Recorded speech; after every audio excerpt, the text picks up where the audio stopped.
وہ ایک فقیر بادشاہ کے دربار میں جا نکلا نا، تو کہا کہ بادشاہ یہ تخت و تاج کیا ہوتے ہیں، اس کی کوئی قیمت نہیں ہے۔ تو بادشاہ ہنس کے کہنے لگا اس فقیر کو باہر نکالو، اسے کیا پتا ہے کہ تخت و تاج کیا ہوتے ہیں، اس کی لذت کیا ہوتی ہے۔ بادشاہ ایک دن شکار کرنے گیا تو وہاں اس کا گھوڑا سرکش ہو گیا اور ایسی جگہ پہ لے گیا کہ جہاں نہ پانی تھا اور نہ کوئی اور چیز۔ بادشاہ وہاں ہانپ رہا ہے کہ وہی فقیر مشکیزہ ڈالے ہوئے گزرا اور آواز دے رہا ہے پانی لے لو پانی لے لو۔ بادشاہ کی تو موت واقع ہونے والی تھی، آخری ہچکیاں تھی، تو اس نے آواز دی پانی۔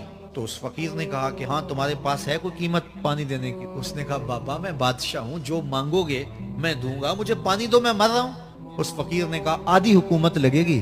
اس نے کہا آدھی لے لینا، مجھے پانی تو دو۔ اس نے پانی کا گھونٹ دیا، پیاس کی شدت تھی، جب پانی کا کٹورا اس نے منہ سے لگایا تو پانی حلق میں اٹک گیا۔ تو اس فقیر نے کہا کہ میں حکیم بھی ہوں، اگر کہو تو تمہارا علاج کر دوں۔